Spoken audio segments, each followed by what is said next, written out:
ಹೇಳ್ತೀನಿ, your time has started. Hi hello ನಮಸ್ತೆ, ನಾನು ರಾಜು ಅಷ್ಟೇ. ನೀವು ನೋಡ್ತಿದ್ದೀರಾ centre point Kannada YouTube channel.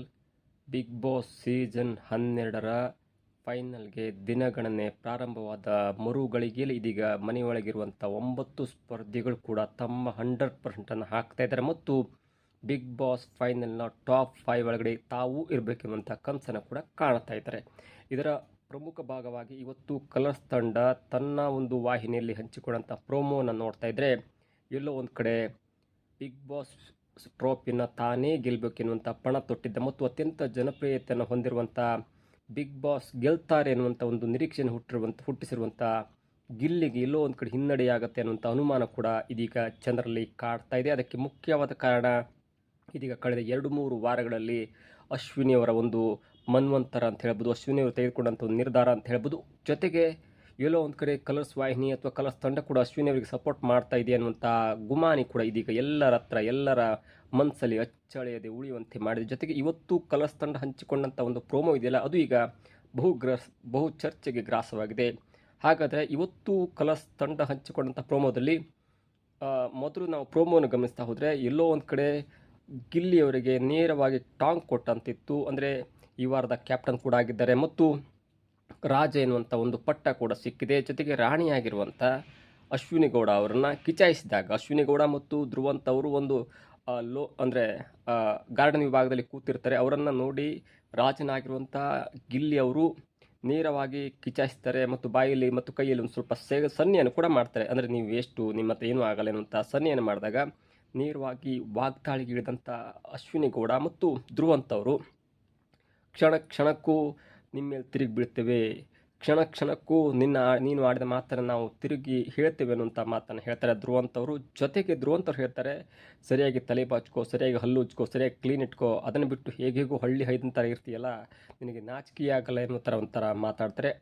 ಅದಾದ ನಂತರ ಅಶ್ವಿನಿ ಗೌಡ ಹೇಳ್ತಾರಲ್ಲ, ಅದಾದ ನಂತರವೂ ಕೂಡ ಗಿಲ್ಲಿ ಅವರು ಮತ್ತೆ ಕಿಚಾಯಿಸಿ ಸ್ಟಾರ್ಟ್ ಮಾಡ್ತಾರೆ. ನೀವು ವೇಸ್ಟು ಅನ್ನುವಂಥ ಒಂದು ಸಿಗ್ನಲನ್ನು ಕೈಯಲ್ಲಿ ಕೊಡ್ಲಿಕ್ಕೆ ಸ್ಟಾರ್ಟ್ ಮಾಡಿದಾಗ ಆಗ ಮಧ್ಯ ಪ್ರವೇಶ ಮಾಡಿದಂಥ ಅಶ್ವಿನಿ ಅವರು ಹೇಳ್ತಾರೆ, ತೊಡೆ ತಟ್ಟಿ ಹೇಳ್ತಾರೆ, ಬೆನ್ನು ಮೂಳೆ ಇಲ್ದಿದ್ದಂಥ ಗಿಲ್ಲಿಯೇ, ನಿನ್ನ ಟೈಮ್ ಸ್ಟಾರ್ಟ್ ಆಯಿತು. ನಿಂದೇ ಎಲ್ಲವನ್ನು ಅಂದ್ಕೊಂಡಿದ್ದಿಲ್ಲ, ಅದು ಈಗ ಟೈಮ್ ಸ್ಟಾರ್ಟ್ ಆಗುವಂಥ ಹಂತಕ್ಕೆ ಬಂದಿದೆ, ಅಂದರೆ ಖತಮ್ ಆಗುವಂಥ ಹಂತಕ್ಕೆ ಬಂದಿದೆ. ಇಲ್ಲಿಂದ ನಿನ್ನ ಬ್ಯಾಡ್ ಟೈಮ್ ಸ್ಟಾರ್ಟ್ ಆಯಿತು ಅನ್ನುವಂಥ ನೇರ ಟಾಂಗನ್ನು ಕೊಟ್ಟು ತೊಡೆಯನ್ನು ಕೂಡ ತಟ್ತಾರೆ ಅಶ್ವಿನಿ ಅವರು.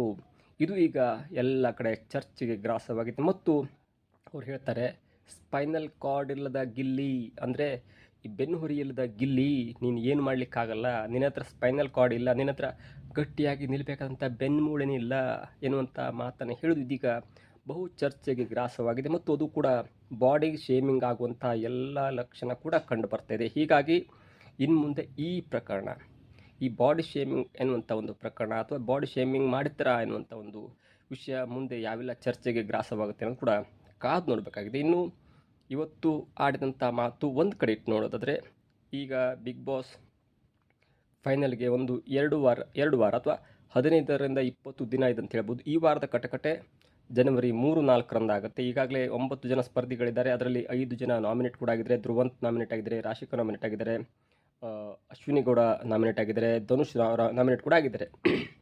ಇದರ ಬೆನ್ನಲ್ಲೇ 4 ಜನ ಮುಂದಿನ ವಾರಕ್ಕೆ ಕಾಲಿಟ್ಟಿದ್ದಾರೆ. ಅದೇನೆಂದರೆ ಗಿಲ್ಲಿ, ಕಾವ್ಯ, ರಘು, ಹೀಗೆ 4 ಜನ ಮುಂದಿನ ವಾರಕ್ಕೂ ಕೂಡ ಕಾಲಿಟ್ಟಿದ್ದಾರೆ. ಇದರ ನಡುವೆ ಮುಂದಿನ ವಾರ ಯಾರು ಹೋಗ್ತಾರೆ, ಮುಂದಿನ ವಾರ ಯಾರು ಸೇಫ್ ಆಗ್ತಾರೆ ಅನ್ನೋದು ಕೂಡ ದೊಡ್ಡ ಒಂದು ಗೊಂದಲಕ್ಕೆ ಕಾರಣವಾಗಿದೆ. ಅದರ ಮಧ್ಯೆ ಸ್ಪಂದನ ಅವರು ಯಾಕೆ ಸೇವ್ ಆದರು, ಅಂದರೆ ಮಾಳುವರು ಸೇವ್ ಆಗಬೇಕಿತ್ತು, ಮಾಳುವರಿಗೆ ಅತ್ಯಂತ ಜಾಸ್ತಿ ಮತ ಕೂಡ ಬಂದಿತ್ತು. ಆದರೆ ಮಾಳುವರ ಬದಲಾಗಿ ಸ್ಪಂದನ ಅವರು ಸೇವ್ ಆಗಿ ಮಾಳುವರು ಹೋದರು ಎನ್ನುವಂಥ ಒಂದು ಗೊಂದಲ ಚರ್ಚೆ ಇದೀಗ ಗ್ರಾಸವಾಗಿತ್ತು. ಅದಕ್ಕೆ ಸರಿದೂಗಿಸುವಂತೆ ಸ್ಪಂದನ ಅವರು ಒಂದು ಪ್ರೋಮೋ ಕೂಡ ನಿನ್ನೆ ಬಿಡುಗಡೆಯಾಗಿತ್ತು. ಅಂದರೆ ಸ್ಪಂದನ ಅವರು ರಕ್ಷಿತಾ ಶೆಟ್ಟಿ ಅವರಿಗೆ ಟಾಂಗ್ ಕೊಟ್ಟಂಥ, ರಕ್ಷಿತಾ ಶೆಟ್ಟಿ ಅವರಿಗೆ ತಿರುಗೇಟು ಕೊಟ್ಟಂಥ ಪ್ರೋಮೋ ಕೂಡ ದೊಡ್ಡ ಹೈಲೈಟ್ ಆಗಿತ್ತು. ಅದು ಕೂಡ ಫೈನಲ್ ಹತ್ತಿರ ಬರ್ತಿರುವಾಗ ಸ್ಪಂದನ ಅವರನ್ನು ತೋರಿಸುವಂಥ ಪ್ರೋಮೋದಲ್ಲಿ ಕಂಟೆಂಟ್ ಇಟ್ಟು ತೋರಿಸುವಂಥ ಒಂದು ಪ್ರಮೇಯಾದರೂ ಯಾಕೆ ಬಂತು, ಇಲ್ಲಿ ಏನಾದರೂ ಹುನ್ನಾರ ನಡೀತಿದೆಯಾ ಅನ್ನೋಂಥ ಮಾತು ಅನೇಕ ರೀತಿಯಲ್ಲಿ ಕೇಳಿಬಂದಿತ್ತು. ಜೊತೆಗೆ ಹೊರಬಂದಂಥ ಮಾಳು ಕೂಡ ಹೇಳ್ತಾಯಿದ್ರು, ನನಗಿಂತ ಸ್ಪಂದನೆಗಿಂತ ದುಪ್ಪಟ್ಟು ಮತಗಳು ನನಗೆ ಬಂದಿದೆ. ಆದರೆ ನನ್ನನ್ನು ಯಾಕೆ ಎಲಿಮಿನೇಟ್ ಮಾಡಿದ್ರು, ನಾನೇ ಬಿಗ್ ಬಾಸ್ ಗೆಲ್ಲಬೇಕಿತ್ತು ಎನ್ನುವಂಥ ಮಾತನ್ನು ಕೂಡ ಹೇಳ್ತಾಯಿದ್ರು. ಇದರ ಮಧ್ಯೆ ಇದೀಗ ಒಂದು ಹಂತಕ್ಕೆ ಗಿಲ್ಲಿಯೇ ಗೆಲ್ತಾನೆ, ನಾವು ಸಾಮಾಜಿಕ ಜಾಲತಾಣವನ್ನು ಓಪನ್ ಮಾಡಿ ನೋಡಿದಾಗ ಗಿಲ್ಲಿಯೇ ಗೆಲ್ತಾನೆ ಅನ್ನುವಂಥ ಟಾಕ್ ಪ್ರತಿಯೊಬ್ಬರು ಮಾತನಾಡ್ತಾ ಇದ್ದಾರೆ. ಗಿಲ್ಲಿಯೇ ಗೆಲ್ಲಬೇಕಿರುವಂಥ ಒಂದು ಪ್ರತಿಜ್ಞೆಯನ್ನು ಕೂಡ ಪ್ರತಿಯೊಬ್ಬರು ಮಾತಾಡ್ತಿದ್ದಾರೆ. ಪಕ್ಕದ ಮೊಬೈಲ್ ಸಿಕ್ಕ ಕೂಡಲೇ ಅದನ್ನು ಎತ್ಕೊಂಡು ಹಾಟ್ಸ್ಟಾರನ್ನು ಎತ್ಕೊಂಡು ಗಿಲ್ಲಿಗೆ 99 ಮತ ಕೂಡ ಹಾಕ್ತಾಯಿದ್ದಾರೆ. ಇದರೆಲ್ಲರ ಮಧ್ಯೆ ಪ್ರತಿಯೊಬ್ಬರಿಗೂ ಕಾಡ್ತಾ ಇರುವಂಥ ಪ್ರಶ್ನೆ ಅಂದರೆ, ಒಂದು 50-60 ದಿನ ತನಕ ಸ್ವಲ್ಪ ನೆಗೆಟಿವ್ ಆಗಿ ತೋರಿಸಿ, ಅದಾದ ನಂತರ ಕಂಪ್ಲೀಟಾಗಿ ಪಾಸಿಟಿವ್ ಆಗಿ ತೋರಿಸುವಂಥ ಪ್ರಮೇಯ ಯಾಕೆ ಬಿಗ್ ಬಾಸಿಗೆ ಬಂತು? ಅದು ಅಶ್ವಿನಿ ಅವ್ರ ವಿಚಾರದಲ್ಲಿ. ಅಶ್ವಿನಿ ಅವರು ಜಾನ್ವಿ ಅವ್ರ ಜೊತೆನೇ ನಾಮಿನೇಟ್ ಆಗಿ ಎಲಿಮಿನೇಟ್ ಆಗಿ ಹೋಗಬೇಕಿತ್ತು. ಆದರೆ ಇಲ್ಲಿಯ ತನಕ ಕರ್ಕೊಬಂದ್ಕೊಂಡು ಅಲ್ಲಿಯ ತನಕ ನೆಗೆಟಿವ್ ತೋರಿಸಿ, ಟಾಸ್ಕ್ ವಿಚಾರದಲ್ಲಿ ಯಾವುದೊಂದು ಟಾಸ್ಕನ್ನು ಆಡದೆ, ಅದಾದ ನಂತರ ತನ್ನ ಬುದ್ಧಿಯನ್ನು ಉಪಯೋಗಿಸ್ಕೊಂಡು ರಾಣಿ ಪಟ್ಟವನ್ನು ಪಡ್ಕೊಂಡು ಇದೀಗ ಮುಂದಿನ ವಾರಕ್ಕೂ ಹೋಗುವಂಥ ಎಲ್ಲ ಸಾಧ್ಯತೆ ಕೂಡ ಇದೆ. ಮತ್ತು ಒಂದು ಲೆಕ್ಕಾಚಾರದ ಪ್ರಕಾರ ನಮ್ಮ ಸ್ನೇಹಿತರೆಲ್ಲ ಹೇಳ್ತಾಯಿದ್ರು, ಬಿಗ್ ಬಾಸ್ 12 ಅತಿ ದೊಡ್ಡದಾದಂಥ ತಿರುವನ್ನು ಕೊಡುತ್ತೆ. ಅದು ಯಾಕಂದರೆ ಅಶ್ವಿನಿ ಗೌಡ ಅವ್ರನ್ನ ಗೆಲ್ಲಿಸುವಂಥ ಎಲ್ಲ ಪ್ರಯತ್ನ ನಡೆದಿದೆ ಅನ್ನುವಂಥ ಮಾತನ್ನು ಕೂಡ ಹೇಳ್ತಾಯಿದ್ರು. ಇದರ ಮಧ್ಯೆ ಗಿಲ್ಲಿಗೆ ಒಂದು ಅರ್ಥ ಆಗಿದೆ, ಇಲ್ಲ ತಾನೇ ಗೆಲ್ಲಬೇಕು, ತಾನು ಟಾಸ್ಕನ್ನು ಆಡಿದ್ದೇನೆ ಅನ್ನುವಂಥ ಮಾತನ್ನು ಕೂಡ ಗಿಲ್ಲಿ ಹೇಳ್ತಾಯಿದ್ರು. ಅಂದರೆ ಗಿಲ್ಲಿ ಅವ್ರಿಗೆ ಅನಿಸಿದೆ ಮತ್ತು ಜನಾಭಿಪ್ರಾಯ ಕೂಡ ಹಾಕಿದೆ. ನೋಡಿ, ಇಲ್ಲಿ ಮತ್ತೊಂದು ಗಮನಿಸಬೇಕಂದ ವಿಚಾರ ಅಂದರೆ, ಮನೆಗೆ ಬಂದ ಸ್ಪರ್ಧಿಗಳ ಪೋಷಕರು ಕೂಡ ಹೇಳ್ತಾಯಿದ್ರು, ಇಲ್ಲಿ ನನ್ನ ಮಗಳು ಅಥವಾ ನನ್ನ ಮಗ ಇಲ್ಲ ಅಂದಿದ್ರೆ ನಾನು ಖಂಡಿತವಾಗಿಯೂ ಗಿಲ್ಲಿಗೆ ವೋಟ್ ಹಾಕ್ತಿದ್ದೆ ಅನ್ನುವಂಥ ಮಾತನ್ನು ಕೂಡ ಹೇಳಿದ್ದು. ಅದು ಒಂದು ಜನಪ್ರಿಯತೆ. ಅಂದರೆ ಯಾರೂ ಕೂಡ ಅಶ್ವಿನಿ ಅವರಿಗೆ ಮತ ಹಾಕ್ತೇನೆ ಅಂತ ಹೇಳಿರಲಿಲ್ಲ, ಯಾರು ಕೂಡ ರಕ್ಷಿತಾ ಅವ್ರಿಗೆ ಮತ ಹಾಕ್ತೇನೆ ಅಂತ ಹೇಳಿರಲಿಲ್ಲ, ಯಾರು ಕೂಡ ರಾಶಿಕಾ ಅವ್ರ ಮತ ಹಾಕ್ತೇನೆ ಅಂತ ಹೇಳಿಲ್ಲ. ಪ್ರತಿಯೊಬ್ಬ ಸ್ಪರ್ಧೆಯ ಪೋಷಕರು ಹೇಳ್ತಾಯಿದ್ರು, ಒಂದು ವೇಳೆ ನಮ್ಮವರು ಇಲ್ಲ ಅಂದಿದ್ರೆ ನಾನು ಗಿಲ್ಲಿಗೆ ಮತ ಹಾಕ್ತಿದ್ದೆ ಅನ್ನುವಂಥ ಮಾತನ್ನು ಹೇಳ್ತಾಯಿದ್ರು. ಇದು ಒಬ್ಬ ಜನಪ್ರಿಯ ಕಂಟೆಸ್ಟೆಂಟ್ ಅಂತ ಹೇಳ್ಬೋದು. ಆದರೆ ಬಿಗ್ ಬಾಸ್ನ ಈ ಕಳೆದ 2 ವಾರಗಳಲ್ಲಿ ಆದಂಥ ಬದಲಾವಣೆ, ರಕ್ಷಿತಾ ಶೆಟ್ಟಿ ಆಗಿರ್ಬೋದು, ಅವರು ಕೂಡ ಟಾಪ್ 3 ಇರ್ತಾರೆ. ಗಿಲ್ಲಿಯವರು ಗೆಲ್ಬೋದು, ಗಿಲ್ಲಿಯವರ ಪಕ್ಕದಲ್ಲಿ ಅಶ್ವಿನಿ ಗೌಡ ಇರ್ತಾರೆ. ಆ್ಯಂಡ್ ಸೆಕೆಂಡ್ ರನ್ನರ್ ಅಪ್ ಆಗಿ ರಕ್ಷಿತಾ ಶೆಟ್ಟಿ ಅವರು ಗೆಲ್ಬೋದು ಅನ್ನುವಂಥ ಲೆಕ್ಕಾಚಾರ ಇದೀಗ ಸಾಮಾಜಿಕ ಜಾಲತಾಣದಲ್ಲಿ ಹರಿದಾಡ್ತಿದೆ. ಕೋಟಿ ಲೆಕ್ಕದಲ್ಲಿ ಗಿಲ್ಲಿಯವರಿಗೆ ವೋಟ್ ಬಂದಿದೆ. ಇನ್ನು ರಕ್ಷಿತಾ ಶೆಟ್ಟಿ ಅವರು ಕೂಡ ಅದರ ಅರ್ಧದಷ್ಟು ಅಂದರೆ 80-90 ಲಕ್ಷ ವೋಟ್ ಬಂದಿದೆ ಎನ್ನುವಂಥ ಲೆಕ್ಕಾಚಾರದ ಮಧ್ಯೆ ಕೆಲವು ಲಕ್ಷಗಳಲ್ಲಿ ವೋಟ್ ಪಡೆದುಕೊಂಡಿರುವಂಥ ಅಶ್ವಿನಿ ಗೌಡರನ್ನ ಗೆಲ್ಲಿಸ್ತಾರಾ, ಅಥವಾ ಏನನ್ನ ಬಿಗ್ ಬಾಸ್ ಗಮನಕ್ಕೆ ಬರುತ್ತೆ? ಟಾಸ್ಕ್ ವಿಚಾರವ, ಅಥವಾ ನಿಯತ್ತಾಗಿರುವಂಥ ವಿಚಾರವ, ಅಥವಾ ಬೇರೆ ಎಲ್ಲ ವಿಚಾರವು ಕೂಡ ಮುಂದಿನ ದಿನಗಳಲ್ಲಿ ತಿಳಿದು ಬರಬೇಕಾಗತ್ತೆ. ಆದರೆ ಒಂದೊಂದು ಸತ್ಯ, ಈ ಸಲದ ಬಿಗ್ ಬಾಸ್ ವಿಚಾರಕ್ಕೆ ಬಂದಾಗ ಗಿಲ್ಲಿಯೇ ಗೆಲ್ತಾನೆ ಅನ್ನೋದು ಶತಸಿದ್ಧ, ಅದರಲ್ಲಿ ನೋ ಡೌಟ್. ಗಿಲ್ಲಿಯೇ ಗೆಲ್ಲಬೇಕು ಎನ್ನುವುದು ಕೂಡ ಅಭಿಮಾನಿಗಳ ಹಾರೈಕೆ. ಮತ್ತು ಗಿಲ್ಲಿ ಕೊಟ್ಟಂಥ ಮನರಂಜನೆ ಎಲ್ಲವೂ ಕೂಡ ಒಂದು ಮಟ್ಟಕ್ಕೆ ಅದು ತೃಪ್ತಿಯನ್ನು ತಂದುಕೊಟ್ಟಿದೆ ಮತ್ತು ಕಲರ್ಸ್ ವಾಹಿನಿಗೆ TRPಯನ್ನು ಕೂಡ ತಂದುಕೊಟ್ಟಿದೆ. ಆದರೆ ಏನಾದರೂ ಬಿಗ್ ಬಾಸ್ ತಂಡ ಬೇರೆ ಏನನ್ನೋ ಲೆಕ್ಕಾಚಾರ ಮಾಡಿ ಇಲ್ಲಿ ತನಕ ಮಹಿಳಾ ಅಭ್ಯರ್ಥಿಯನ್ನು ಗೆಲ್ಲಿಸಿಲ್ಲ, ಶ್ರುತಿಯವರನ್ನ ಬಿಟ್ಟು ಅನ್ನುವಂಥ ಲೆಕ್ಕಾಚಾರಕ್ಕೆ ಅಶ್ವಿನಿ ಅವ್ರನ್ನ ಗೆಲ್ಲಿಸುವಂಥ ಹಂತಕ್ಕೆ ಹೋಗುತ್ತಾ?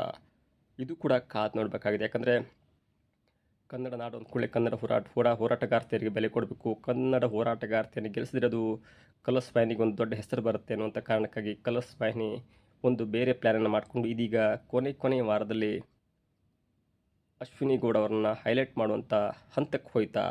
ಯಾಕಂದರೆ ಅಶ್ವಿನಿ ಗೌಡ ಹೇಳ್ತಾರೆ, ಇಲ್ಲಿಂದ ನಿನ್ನ ಫಾಲ್ ಡೌನ್ ಸ್ಟಾರ್ಟ್ ಆಯಿತು ಎನ್ನುವಂಥ ಮಾತನ್ನು ಹೇಳಿದಾಗ ಎಲ್ಲೋ ಒಂದು ಕಡೆ ಕತೆ ಬರೆದ್ರ, ಚಿತ್ರಕಥೆ ಬರೆದ್ರ, ಅಥವಾ ಏನಾದರೂ ಸ್ಕ್ರಿಪ್ಟ್ ಮುಖಾಂತರ ನಡೀತಾ ಇದೆ ಅನ್ನೋದು ಕೂಡ ಇದೀಗ ಗೊಂದಲಕ್ಕೆ ಕಾರಣವಾಗಿದೆ. ಮುಂದಿನ ದಿನಗಳಲ್ಲಿ ಕೆಲವೇ ಒಂದು 15-20 ದಿನಗಳಲ್ಲಿ ಎಲ್ಲವೂ ಕೂಡ ಅರ್ಥ ಆಗುತ್ತೆ.